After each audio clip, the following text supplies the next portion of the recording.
Thanks for joining us today. Today's question comes from Monty in Carbondale, Illinois. And Monty asks, Jeremiah, I was hoping you could do a video on calories. I'm trying to do a daily food journal and want to make sure I'm taking in enough calories so that I don't stall my metabolism. I've read many articles on calorie reduction and was hoping you could shed some light on how to properly figure out how many calories I need and how to properly adjust them once I start losing more weight. And well, Monty, thanks first of all for asking the question, and I hope that my answer does help you.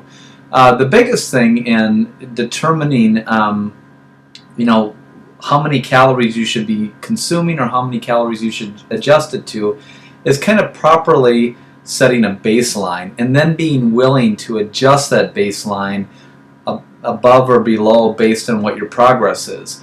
And I think the most important thing that I always recommend to people is they have to make sure or be aware of what they're doing or make sure that they're logging what they're doing. So, I could come to you and say, okay, let's figure out this is the amount of calories you should be consuming. But if you're not willing to log your amount of food or log the amount of calories that you're consuming, then the amount of food that you're taking in really doesn't matter. You have to be aware of what you're doing, log it on a regular basis, and then you're going to be much more accurate in the amount of food that you're consuming. And then you also have to compare that to the amount or what your results are. So for instance, if you're eating X amount of food and your results are this, or you're anticipating losing like 1 pound of fat per week, and you're not losing a pound of fat per week, then you need to go back and look at your calories consumed and look at, okay, number one, was I accurate in measuring my progress or in measuring my calories? And if I was, then were my calories, sufficient? Do I need to maybe decrease calories some? And a lot of times, if people's calorie intake is already low, the key isn't to take in less calories. A lot of times it is to increase their activity, because it's all about calorie balance. How many calories I'm consuming versus how many calories I'm burning. So if you are, number one, accurate in logging your food, and secondly, taking in a decent amount of calories, or you're not taking in a lot of calories, the answer isn't to necessarily take in less. The answer usually is to increase activity level. So, with your question is, as far as how to know how many calories you take in, the best way to start is with a baseline. And there's all kinds of formulas out there to, test like your basic metabolic rate. What I like to do is to test your resting metabolic rate, a basic calculation on how many calories you burn at rest. And here is the calculation, essentially, is to figure out your resting metabolic rate for men. You take 60, and I'll put it on the screen here so you can see it, 66 plus 6.23 times your weight in pounds plus 12.7 times your height in inches minus 6.8 times your age. And that gives you your resting metabolic rate for men. For women, it's 655 plus 4.35 times your weight in pounds plus 4.7 times your height in inches minus 4.7 times age. So, for instance, a 30-year-old man who weighs 150 pounds and is 6 feet tall, that would all calculate out to around 1,700 calories. A 30-year-old woman who's 125 pounds and 5 feet 6 inches tall, that would average out to be about 1,300 calories, or 1,350 calories. That is your resting metabolic rate, basically the amount of calories it takes to just perform basic metabolic activities. Then what you have to do from there is then you have to calculate in your activity level.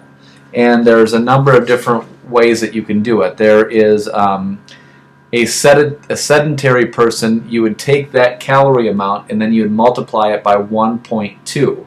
A extremely active person would be taking that calorie amount and multiplying it by 1.9. And that's going to give a baseline for how many calories you expend on a daily basis. So let's say, for instance, your resting metabolic rate is 1,800 calories, and let's say your activity level, let's say it's 1.5. Your overall calorie expenditure for that day is going to be around 2,700 calories. Now let's say if you want to lose 1 pound of fat per week, 1 pound of fat per week is 3,500 calories. Per day, that you want to be in a calorie deficit of about 500 calories per day.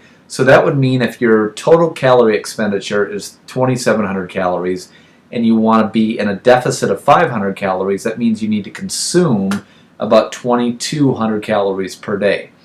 Now that sounds really, really, really complex. The easiest way for me to recommend is to do what's called a base index. And a base index is just taking your weight and multiplying it somewhere in the range of 10 to 20 calories per pound. So let's say if you were a 200-pound person and you had a base index of 10, that means that you would consume 2,000 calories. Now, that's not as precise, but what you would want to do is you would want to go back to my original point, and you'd want to measure your amount of calories you intook. You would want to have a starting point for your measurements, your weight, your body fat percentage, and then you'd want to see how you progress. So if you're losing about 1 pound of fat per week, and let's say your base index was 10, which is you would take your weight times your base index equals overall calories.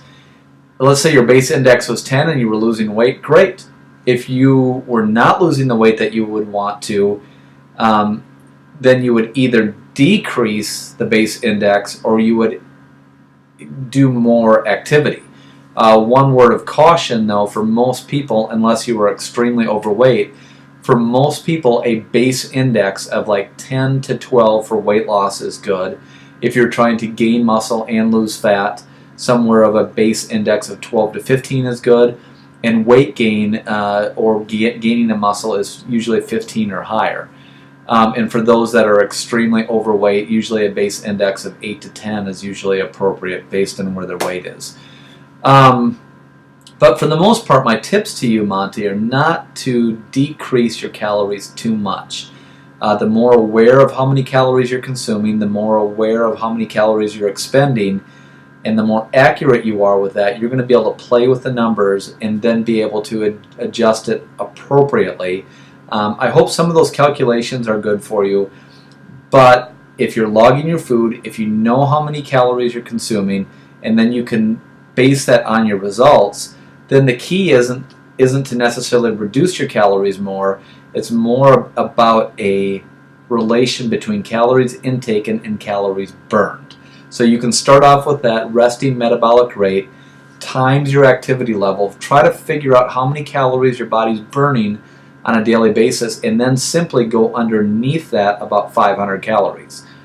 If you're still not losing fat the way you want to, don't necessarily decrease your food. Try to increase your overall activity a little bit more, and then be consistent. The problem with most nutritional plans is people are not consistent. They'll be good for a little bit, then off. If you are consistently 500 calories below your maintenance on a daily basis on the average, you will lose about 1 pound of fat per week. I hope that answers your question, Monty. I appreciate you submitting your questions. And the biggest thing about calorie balance in and out is through yourvirtualfitness.com and through our .fit platform, you have the ability to log food and to track calories expended by using the ExtraSpy. So it's a wonderful tool to use, and if you're not using, I recommend that you become a member and start to utilize those services. Have a great day, and I appreciate you joining us today. You feel that something's wrong, I'll shelter you and keep you warm. I'll never let you walk alone.